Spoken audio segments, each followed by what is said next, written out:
마태복음 13장 51절 52절 말씀 우리 함께 읽겠습니다. 같이 읽습니다. 이 모든 것을 깨달았느냐 하시니 대답하되 그러하오이다.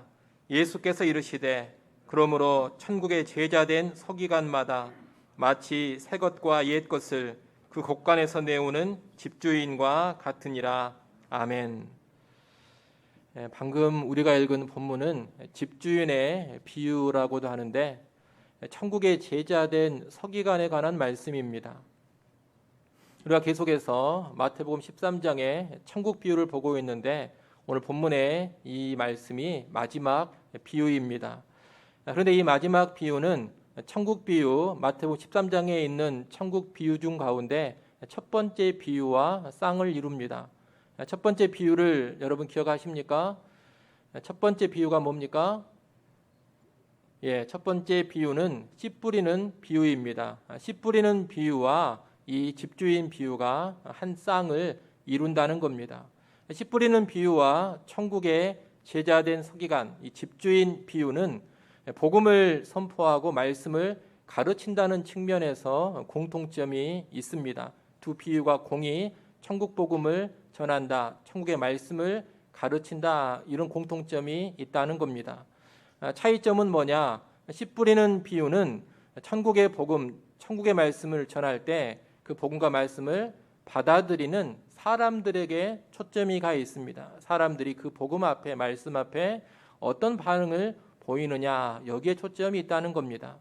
그에 비해서 이 집주인 비유는 천국의 복음, 천국의 말씀을 가르치는 그 사람들에게 초점이 있습니다. 어떻게 가르쳐야 되느냐, 어떤 태도로 가르쳐야 되느냐, 이것에 초점이 있는 것이 집주인 비유입니다. 예수님께서 이 마지막 비유를 집주인 비유로 가르쳐 주시는데 가르쳐 주시기 전에 먼저 제자들에게 51절에 질문을 하십니다. 51절 한번 보십시오. 거기 보면 예수님이 뭐라고 물어보십니까? 제자들에게 이 모든 것을 깨달았느냐라고 물어보십니다. 지금까지 예수님께서 여러 가지 비유로 천국에 대하여 가르쳐 주셨습니다. 가르쳐 주실 때 제자들이 모르면 질문도 했고 질문을 듣고 예수님이 구체적인 설명도 해 주셨습니다. 이렇게 여러 비유를 통해서 천국을 가르쳐 주신 다음에 이 모든 것을 다 깨달았느냐, 잘 이해했느냐, 이렇게 물어보시는 겁니다. 예수님의 질문에 제자들이 뭐라고 답합니까? 그러하오이다 라고 답합니다. 잘 배우고 잘 알아 먹었다는 겁니다.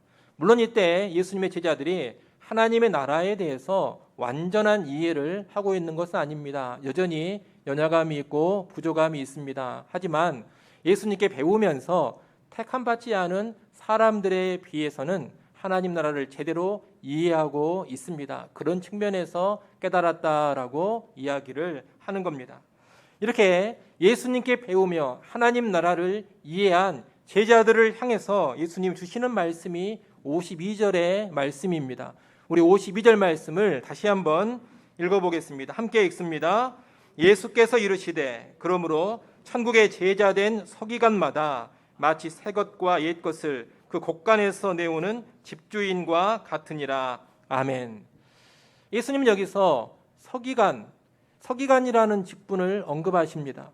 서기관은 뭐하는 사람이냐? 예수님 당시 유대교 안에서 율법을 전문적으로 연구하고 보존하고 가르치는 사람들입니다.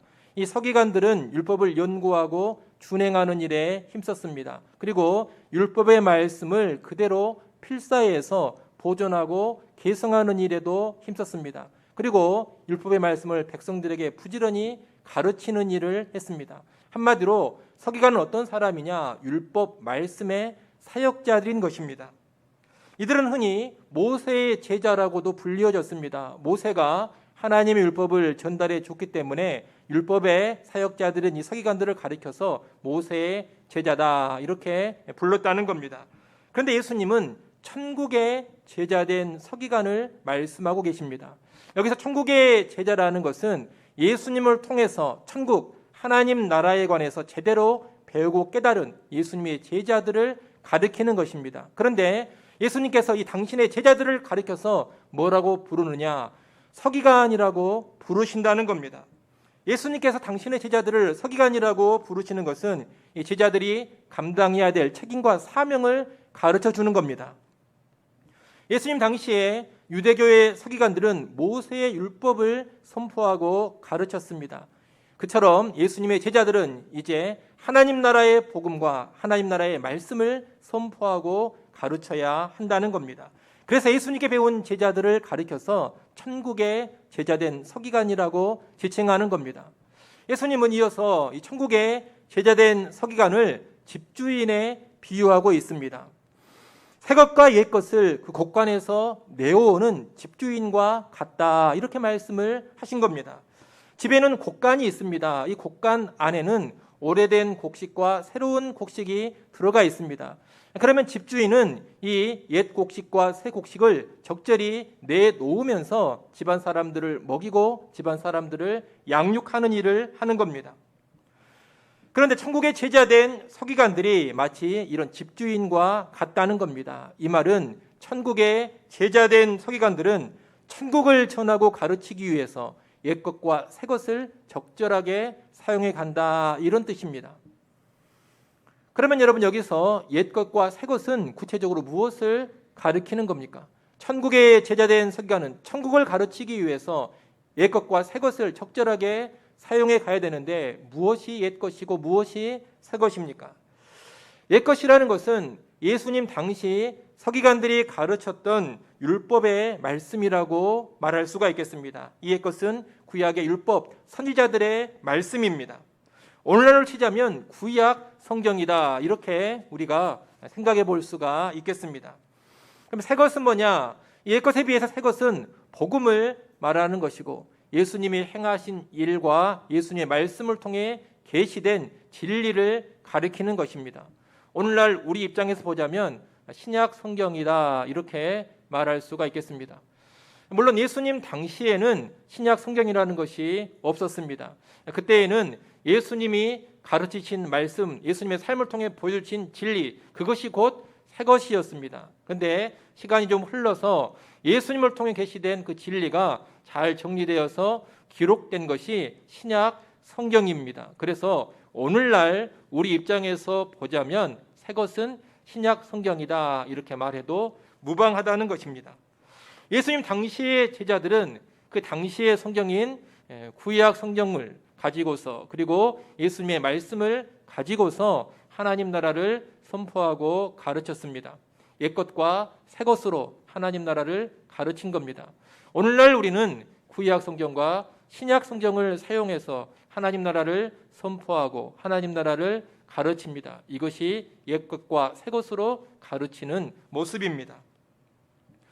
서두에 말씀드린 것처럼 이 집주인 비유는 천국 비유 가운데 맨 마지막으로 예수님이 주시는 비유입니다.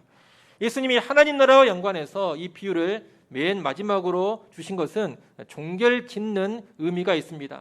모든 비유를 종결 지으면서 제자들에게 일종의 사명을 주시는 겁니다. 어떤 사명을 주시는 겁니까?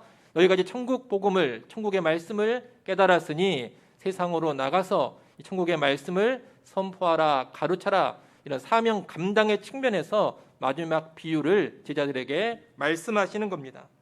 이 당시 유대교의 서기관들은 율법을 가르치면서 제대로 가르치지를 못했습니다. 율법의 참뜻을 오해했습니다. 율법의 참뜻을 왜곡했습니다. 수많은 인간의 전통과 규례를 만들어서 율법을 통해 사람을 살리기보다는 오히려 율법을 가지고서 사람들을 죽이는 일을 했습니다. 또한 이들은 구약에 예언되어 있는 메시아라든가 하나님 나라에 대해서도 철저히 오해했습니다. 메시아를 그저 정치적이고 군사적인 메시아로 생각했습니다. 하나님 나라를 세속적인 정복을 하는 그런 나라로 이해를 했고 민족주의적인 그런 나라로만 받아들였습니다. 이들은 율법을 제대로 알지 못했던 겁니다. 하지만 이제 예수님께 가르침을 받은 예수님의 제자들은 옛 것과 새 것을 온전히 깨닫고 이해하는 가운데 나가서 바른 말씀, 참된 말씀을 선포하는 겁니다. 그리고 그런 말씀의 선포를 통해서 하나님 나라를 확장해 가는 겁니다. 예수님은 그런 기대 가운데 이 비유를 마지막으로 말씀하신 겁니다. 제자들이 바른 말씀을 선포하고 바른 복음을 선포할 그런 사명과 그런 기대를 가지고 계신 예수님의 모습은 마태복음의 맨 마지막에도 그대로 등장합니다. 우리 마태복음 28장 19절 20절 상반절 말씀 한번 보겠습니다.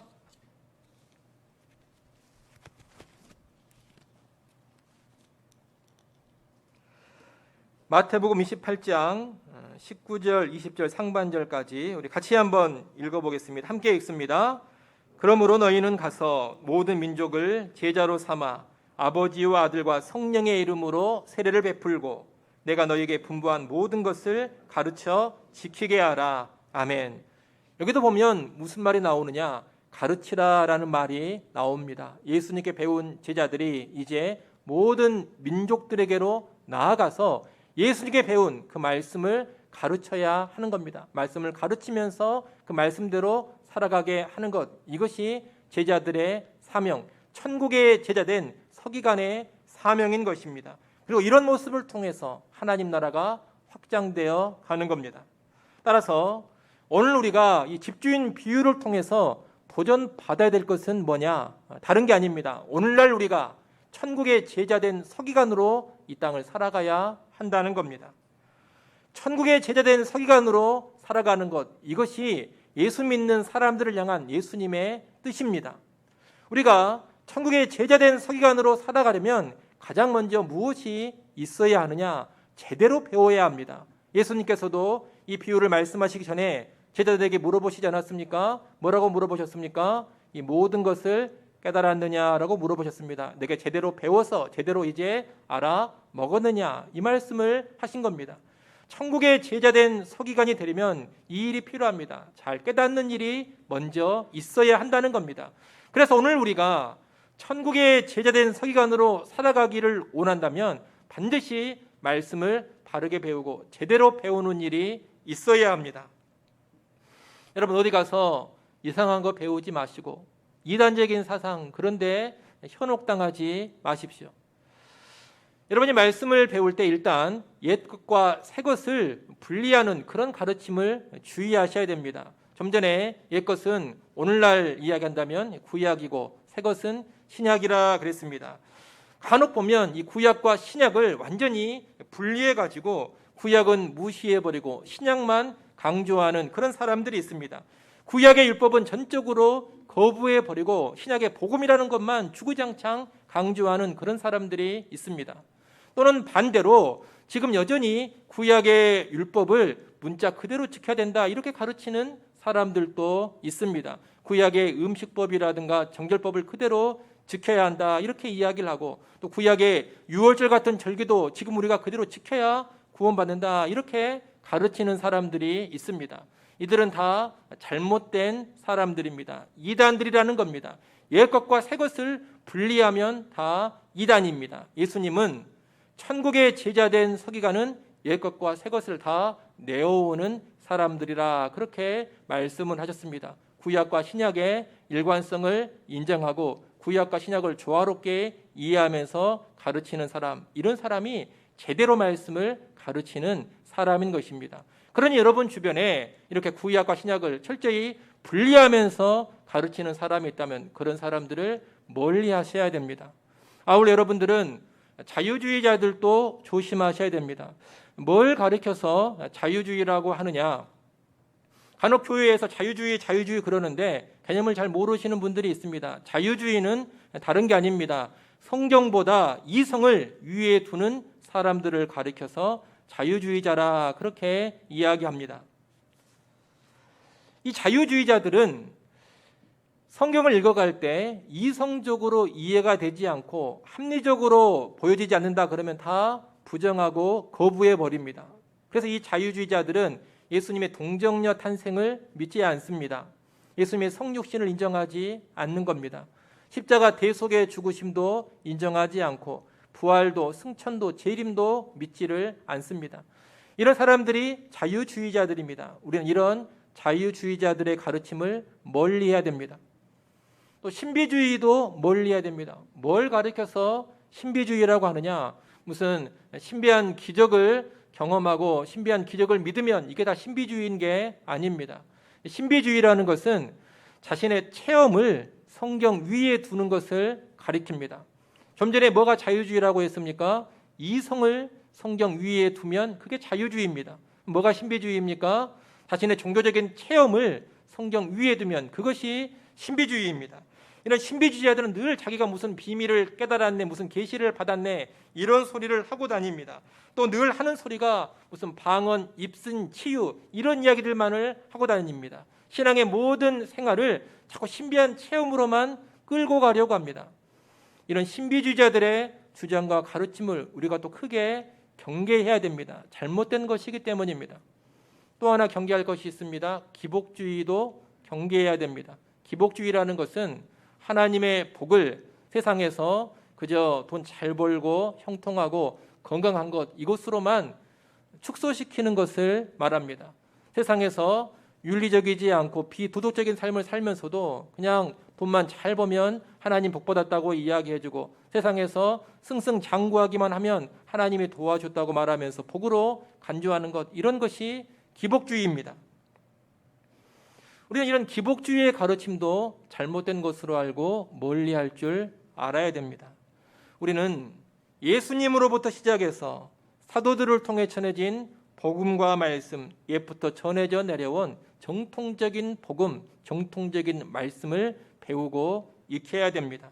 보수적인 신앙을 배우셔야 되고 복음주의적인 신앙을 배워 가셔야 됩니다. 그렇게 배우고 알아가는 것이 진짜입니다. 그렇게 배워야지만 천국의 제자된 서기관으로 바로 설 수가 있는 겁니다. 이렇게 우리가 먼저 제대로 배우고 나서 그 복음과 말씀을 잘 전하고 가르쳐야 됩니다. 배우기만 하면 안 됩니다. 가만 보면 배우는 데만 열심인 사람들이 있습니다. 배우기만 해가지고는 천국의 제자된 서기관이 되지 못합니다. 천국의 제자된 서기관은 궁극적으로 어떤 사람이냐? 곳간에서 옛것과 새것을 내어오는 사람입니다. 자신이 배운 것을 잘 활용해가지고 사람들에게 전하고 가르치는 사람이라는 겁니다. 여러분 배웠으면 배운 것을 가지고 나눌 줄을 알아야 합니다. 복음 전할 줄 알아야 되고 말씀 가르칠 줄을 알아야 합니다. 그것이 하나님 나라를 확장하는 길이고 그 모습이 천국의 제자된 서기관으로 살아가는 겁니다. 지난 교회 역사를 보면 언제나 이 천국의 제자된 서기관들이 복음을 선포하고 말씀을 가르침으로써 하나님 나라를 확장해 왔던 것을 보게 됩니다. 일례로 초대교회 때의 교회의 성장과 하나님 나라 확장이 무엇을 통해 이루어졌느냐? 복음의 선포와 말씀의 가르침을 통해 이루어졌습니다. 사도행전을 보면 그런 모습이 잘 기록되어져 있습니다. 여러분 사도행전을 한번 찬찬히 읽어보십시오. 사도행전을 읽어가면 교회가 무엇을 가지고 성장하고 하나님 나라가 어떻게 확장되어 갔는가? 여러분 무슨 돈 가지고 된 게 아닙니다. 무슨 권력 가지고 된 게 아닙니다. 복음 선포하고 말씀 가르치면서 이루어진 일입니다. 그래서 사도행전에 보면 곳곳에 무슨 말이 나오느냐? 하나님의 말씀은 왕성하더라. 하나님의 말씀은 흥왕하여 지더라. 이런 표현들이 나옵니다. 교회의 성장과 하나님 나라 확장이 뭐와 함께 나아가느냐? 말씀의 왕성함, 말씀의 흥왕함과 함께 나아간다는 겁니다. 지금도 마찬가지입니다. 말씀을 바르게 배우고 바른 말씀을 선포하고 가르치는 그런 제자들을 통해서 교회는 바로 세워지는 것이고 하나님 나라는 확장되는 겁니다.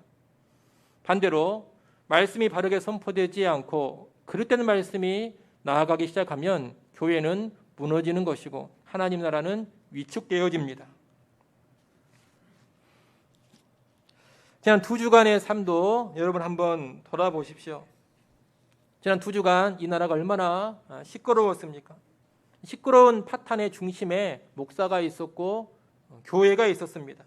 정광훈 목사의 사랑제일교회로 인해서 얼마나 혼란스러웠습니까? 이 정광훈 목사가 이미 그동안 여러 차례 비성경적인 발언을 일삼았습니다. 여자 속옷과 연관된 참 입에 닿기도 민망한 그런 이야기도 했었고 또 예전에 대선 있을 때에는 이명박 후보에게 투표하지 않으면 생명책에서 내가 이름을 지워버리겠다 그런 이야기도 했었고 또 얼마 전에는 하나님 까불면 나한테 죽는다 그런 이야기도 했습니다. 여러분 정상적인 목사라면 농담으로라도 그런 말을 하지 않습니다. 또 정상적인 목사라면 실수로라도 그런 말을 할 수가 없습니다. 그가 그런 이야기를 했다라는 것은 뭘 보여주는 것이냐? 그는 제대로 된 목사가 아니다. 그는 가짜다. 이것을 보여주는 겁니다. 가짜 목사가 신앙을 가지고서 정치 선동질하는 짓을 얼마나 많이 했습니까? 더 심각한 문제는 정광훈 목사가 그렇게 신성 모독적인 발언을 했음에도 불구하고 문재인 정부를 싫어하는 일부 교계 지도자들이 문제가 있다 하면서도 계속해서 지지하고 함께 했던 겁니다. 문재인 정부를 싫어하고 문재인 정부가 마음에 안 들더라도 목사가 반성경적인 발언을 했으면 단호하게 비판을 해야 되고 단호하게 거리를 둬야 합니다. 상종해서는 안 됩니다. 그런데 그러지를 않았습니다. 정광훈 목사가 반정부 집회 선두에 서다 보니까 문제가 있다면서도 계속해서 지지해주고 함께 활동을 같이 했습니다. 그런 모습 자체가 뭘 보여주는 겁니까? 진리보다 정치적인 이익을 앞세웠다라는 것을 보여주는 것이고 하나님의 영광보다 현세적인 교회의 이익에 더 집중했다라는 것을 보여주는 겁니다. 이렇게 목사가 말씀을 왜곡하고 신앙보다 정치를 앞세우고 그런 사람에게 정통교단의 여러 목사들이 동조한 결과가 무엇입니까? 얼마나 큰 풍파가 일어났습니까? 복음과 말씀을 제대로 전하지 않는 자들로 인해서 교회가 큰 타격을 받았습니다. 말씀을 바르게 전하는 것보다 정치적인 이념을 앞세웠던 자들로 인해서 교회가 충격을 입었습니다. 말씀 사역이 아닌 정치 활동을 하는 목사들로 인해서 교회가 무너질 지경에 이르렀습니다. 앞으로도 이 충격, 이 타격의 여파는 계속될 겁니다. 그렇지 않아도 교회에 대해서 부정적인 이미지가 많은데 부정적인 이미지가 더 커질 겁니다. 전도하는 일은 지금도 힘든데 앞으로 더 힘들어질 겁니다. 특별히 젊은 층을 대상으로 하는 젊은 세대를 대상으로 하는 사역은 완전히 치명상을 입었습니다. 이제 교회에 젊은 사람들 보고 와라 이렇게 말할 그런 자신감이 사라져 버렸습니다. 그렇지 않아도 힘들어진 교회 사역이 이제 앞으로 더욱더 힘들어지게 된 겁니다. 하지만 여러분, 암담한 시대로 들어선다 하더라도 그것을 보면서 다 끝났다, 망해버렸다, 이제 몰라가는 길밖에 없다 이렇게 생각할 것은 아닙니다. 하나님의 백성 교회에는 영원한 절망이라는 것은 없습니다. 하나님의 백성은 때로 크게 흔들리기도 하고 크게 무너지기도 하지만 완전히 망하는 일은 절대로 없다는 겁니다. 나무가 잘려도 그루터기는 남아서 그 그루터기에서 새로운 생명력이 돋아나고 새로운 회복이 이루어지는 것처럼 하나님의 백성 교회도 언제나 그러합니다. 역사를 보면 하나님의 백성, 하나님의 교회가 우리가 살아가는 이 시대보다 더 어둡고 더 암담했던 그런 시기가 많이 있었습니다. 지금보다 더 부패하고 더 타락한 시기도 많았습니다. 하지만 그럼에도 불구하고 교회가 완전히 끝장나지는 않았습니다. 교회는 놀랍게 다시 회복이 되었습니다. 다시 소성케 되었고 다시 살아나 하나님 나라의 역사를 강력하게 감당해 갔습니다. 그렇기 때문에 이런 역사적인 사실을 알고 있는 우리가 완전히 절망할 필요는 없다는 겁니다. 다만 뭘 하나 기억해야 되느냐, 이것 하나만은 우리가 기억을 해야 합니다. 하나님께서 교회를 살리시고 교회를 회복시키는 데 있어서 꼭 말씀을 사용하신다는 겁니다. 여러분, 우리 하나님이 무너진 교회를 다시 일으키시고 쓰러진 교회를 다시 회복시킬 때 언제나 말씀을 사용하십니다. 오늘 우리가 본 비유의 용어를 빌리자면 하나님은 천국의 제자된 서기관들을 사용하셔서 교회를 회복시켜 가신다는 겁니다. 우리가 구약 열왕기서에 보게 되면 북이스라엘 왕인 아합 왕 때의 이야기가 나옵니다. 그 아합 왕 때 보면 북이스라엘이 바알과 아세라 신앙으로 완전히 뒤덮여져 있습니다. 북이스라엘 전국 안에 여호와 하나님을 믿고 섬긴다고 공개적으로 신앙 고백을 하는 사람이 딱 한 명뿐이었습니다. 그 한 명이 누구였습니까? 엘리야입니다. 여러분, 이 북이스라엘이 세속 국가가 아닙니다. 신정 국가입니다. 여호와 하나님께서 특별히 세운 나라라는 겁니다. 그런데 그런 나라 안에 모든 백성이 다 바알과 아세라를 숭배하고 공식적으로 공개적으로 내가 여호와를 믿는다 이렇게 고백하는 사람이 단 한 사람밖에 없었다는 겁니다. 그 정도면 얼마나 그 북이스라엘이 심각했겠습니까? 완전한 암흑의 시기였습니다. 하지만 하나님께서 그 한 사람 엘리야를 통해서 회복의 역사를 일으켜 가시지 않습니까? 특별히 이 회복의 역사를 볼 때 우리가 간혹 착각하는 경향이 있습니다. 어떤 착각을 하느냐? 엘리야가 대단한 기적의 역사를 일으켜서 북이스라엘을 회복시킨 것처럼 착각을 한다는 겁니다. 사실 이 엘리야가 대단한 능력의 사람, 기적의 사람이었습니다. 그가 기도 한번 해서 하늘의 문을 닫아서 3년 6개월 동안 가뭄이 임하게 했습니다. 또 기도 한번 하니 하늘이 문을 열고 비를 내려주었습니다. 또 하늘에서 불을 내려서 바알과 아세라 선지자 850명을 다 무너뜨리기도 했습니다. 대단한 기적을 그가 행했다는 겁니다. 하지만 여러분이 엘리야가 이런 놀라운 기적을 통해서 그 땅을 변화시킨 게 아닙니다.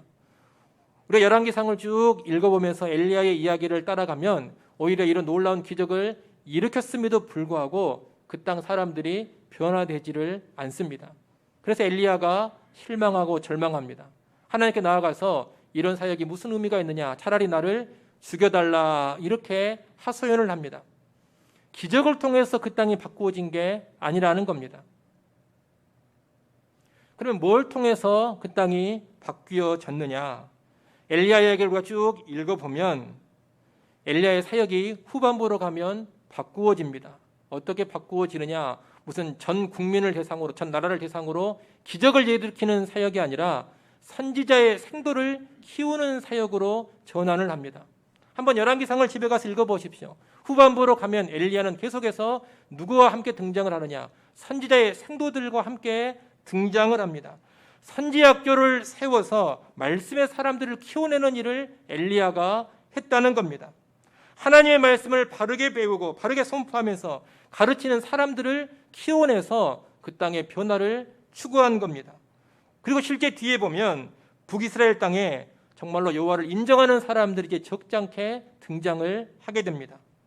기적이 아닌 말씀의 사역으로 무너진 그 땅을 변화시키고 회복시킨 겁니다. 여러분도 잘 아시는 것처럼 구약 이스라엘의 가장 절망적인 시기가 언제였느냐? 나라가 망하고 바벨론의 포로로 끌려간 때입니다.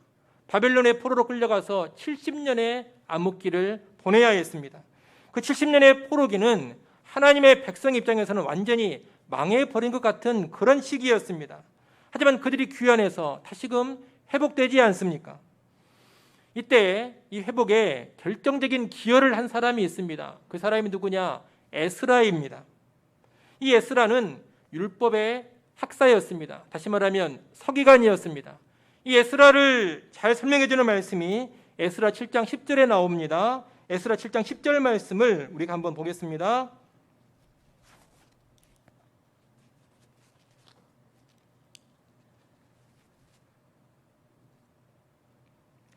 에스라 7장 10절 말씀 우리 같이 한번 읽어보겠습니다. 함께 읽습니다.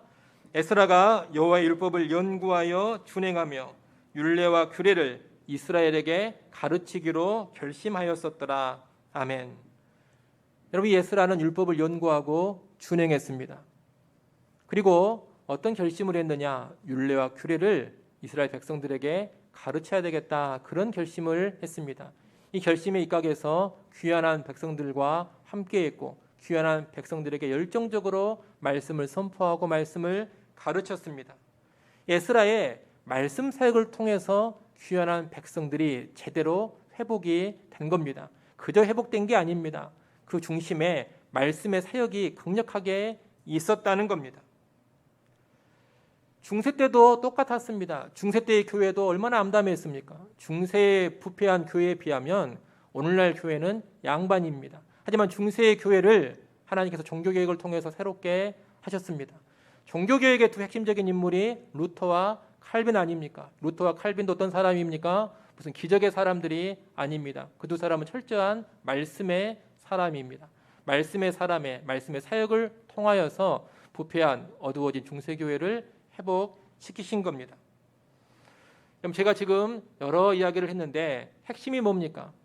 무너진 교회, 어두운 시대의 교회를 회복시키고 살리는 것은 언제나 말씀을 통해 이루어지고 말씀의 사역을 통해서 이루어진다는 겁니다. 따라서 오늘날도 마찬가지입니다. 앞서 말씀드린 것처럼 분명히 우리는 더 암담한 시대로 이제 들어가게 될 것입니다. 코로나 상황으로 인해서 또 교회의 부정적인 이미지로 인해서 앞으로 교회 사역은 더욱더 어두워집니다. 힘들어집니다. 우리 교회 사역도 밝은 미래가 기다리고 있는 것이 아니라 어두운 날들이 기다리고 있다는 것을 객관적으로 봐야 합니다. 결국 쉽지 않은 일들이, 쉽지 않은 시대가 앞으로 펼쳐질 것입니다. 이럴 때 무슨 정광훈 목사 욕하고 정광훈 목사 나쁜 놈이라고 하고 우리 교회는 그 교회와 다르다 백날 이야기해봤자 의미가 없습니다. 이런 이야기하면 무슨 세상 사람들이 그래 너희는 다르구나 이렇게 인정해 줄 것 같습니까? 전혀 그러지 않습니다. 다 그놈이 그놈이다 이렇게 이야기합니다. 또 세상이 너무 교회를 부정적으로 보기 때문에 세상에 비위를 맞춰주고 세상에 발맞춰 주는 것도 참으로 꼴불견입니다. 여러분 세상에 비위를 맞춰준다고 해가지고 교회가 회복되는 거 절대로 아닙니다. 세상 사람들 눈치 보면서 세상 사람들이 원하는 대로 교회가 반응해 준다고 해가지고 하나님 나라가 확장되는 게 아닙니다. 오늘날 우리는 문제 있는 목사나 교회를 계속해서 욕하고 주구장창 비난만 할 필요가 없습니다. 또 세상 비위를 맞춰줄 필요도 없습니다. 그럼 우리는 무슨 일을 해야 되느냐? 주어진 여건 속에서 어두운 시기가 오더라도 우리 할 바를 하고 우리 갈 길을 묵묵히 가면 되는 겁니다. 오늘 본문의 말씀에 따른다면 시대가 암담해지더라도 천국의 제자된 서기관들로 살아가면 되는 겁니다. 교회의 회복과 하나님 나라의 확장은 인간에게 달린 일이 아닙니다. 여호와 하나님께 달려 있습니다. 그런데 하나님은 그 일에 반드시 누구를 사용하느냐? 천국의 제자된 서기관을 사용하십니다. 그러니 우리가 천국의 제자된 서기관으로 이 땅에 하루하루를 살아가면 된다는 겁니다. 하나님께 맡기고 우리가 감당할 책임, 천국의 제자된 서기관으로 살아가는 그 책임을 묵묵히 감당하며 살라는 겁니다. 예수 그리스도의 가르침을 바르게 깨달아서 이제 새 것과 옛 것을 곳간에서 내어오는 그런 삶을 살아야 됩니다. 신구약 성경에 능통하여서 말씀으로 하나님의 나라를 가르칠 수 있는 그런 사람들이 되어야 합니다. 예수님이 분부한 모든 것을 가르쳐 지키게 하는 그런 삶을 살아야 합니다. 그런 삶을 살아갈 때 회복의 소망이 있는 겁니다. 그런 사람이 되어질 때 부흥의 소망이 우리 안에서 시작이 되는 겁니다. 특별히 이와 연관해서 무슨 거창한 꿈을 꾸지 마십시오. 우리 교회가 조국 교회를 변화시키겠다. 우리 교회가 한국을 새롭게 하겠다. 내가 이 땅을 다 뒤집어 놓겠다. 여러분 그런 거창한 꿈 꾸지 않아도 됩니다. 그런 거창한 꿈을 꾸지 마시고 그저 여러분 한 사람이 먼저 제대로 된 천국의 제자된 서기관으로 살아가십시오. 거창한 꿈을 꾸기보다 단순히 여러분 옆에 있는 또 다른 한 사람을 천국의 제자된 서기관으로 바르게 키워가십시오. 사실 우리 대부분은 그렇게 대단한 능력이 있는 사람들이 아닙니다. 저도 그렇고 여러분 대부분도 그럴 겁니다. 우리가 무슨 100명, 1000명, 10,000명을 일순간에 바꾸어 놓을 수 있는 그런 사람들이 아닙니다. 그런 역량이 없습니다. 하지만 여러분 우리가 100명을 바꿀 수 없고 1000명, 10,000명에게 영향력은 줄 수 없지만 내 옆에 있는 한 사람에게는 영향력을 줄 수 있지 않겠습니까? 100명, 1000명을 위해서 매일 기도해 주지는 못하더라도 한 영혼을 위해서는 간절히 기도해 줄 수 있지 않겠습니까? 1000명 앞에서는 설교를 못하고 10,000명 앞에서는 말씀을 가르치지 못해도 내 옆에 있는 한 사람에게는 복음을 전하고 하나님 말씀을 바르게 가르칠 수 있지 않겠습니까? 이것은 대단한 역량이 없더라도 얼마든지 할 수 있는 일입니다. 하지만 이 작은 일을 통하여서 천국의 제자된 서기관 한 사람을 키워낸다면 그 사람 안에 놀라운 소망이 있다는 겁니다. 제가 드리는 말씀은 거창한 꿈이 아니라 하더라도 나 한 사람이 바로 서고 내 옆에 있는 한 사람을 제대로 변화시키는 그런 삶을 살아가시라는 겁니다. 이런 말이 있습니다. 사과 씨는 셀 수 있지만 사과 씨 안에 사과는 셀 수 없다. 여러분, 사과 먹다 보면 안에 씨가 나옵니다. 그 씨를 다 추려낸다면 그 사과 씨를 충분히 셀 수 있을 겁니다. 하지만 여러분, 그 사과 씨가 땅에 심겨져서 많은 시간이 지나게 되면 그 심겨진 사과 씨를 통하여서 얼마나 많은 사과가 맺힐지는 모르는 일입니다. 무수한 사과가 맺힐 수 있는 겁니다. 이게 무슨 말이냐? 우리가 오늘 복음과 말씀으로 아주 적은 소수의 사람들을 변화시킨다 하더라도 그 소수의 사람들을 통해서 앞으로 하나님이 행하실 일은 무궁무진하다는 겁니다. 예수님도 보십시오. 예수님이 정말 대단한 능력이 있으셨지만 실상 소수의 천국의 제자된 서기관들을 키우셨습니다. 12밖에 키우지를 않으셨습니다. 그런데도 그들이 얼마나 커다란 변화를 일으켰습니까?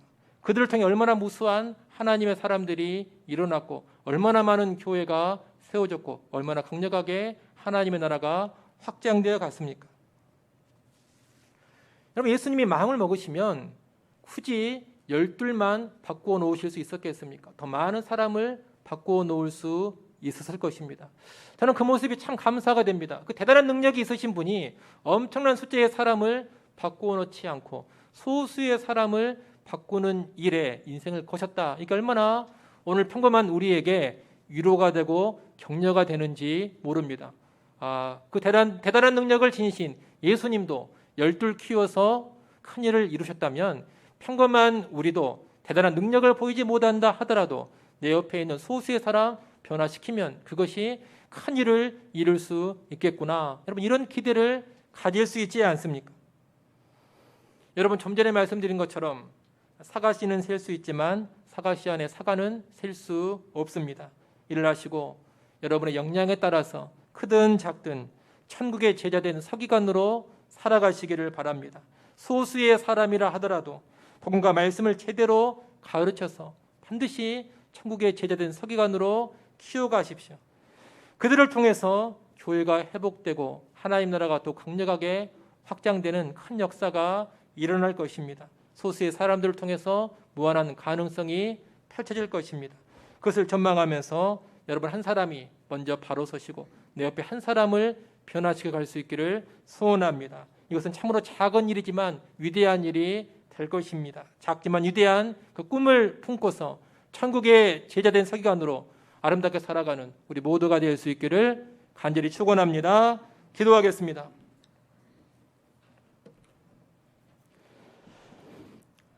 하나님 아버지, 암담한 시대를 우리가 살아가고 있습니다. 점점 더 어두워져 가는 시기를 살아갑니다. 이러한 때 예수님 말씀을 기억하면서 천국의 제자된 서기관으로 살아가게 하여 주시옵소서. 주의 말씀 바르게 배우게 하시고 말씀에 능한 말씀의 사람들 되게 하여 주시옵소서. 말씀 잘 배워서 바른 말씀, 바른 복음을 선포하며 가르치게 하여 주옵소서. 나를 통하여서 또 다른 한 사람의 천국의 제자된 서기관이 나타나게 하여 주옵소서. 예수님의 이름으로 기도드리옵나이다.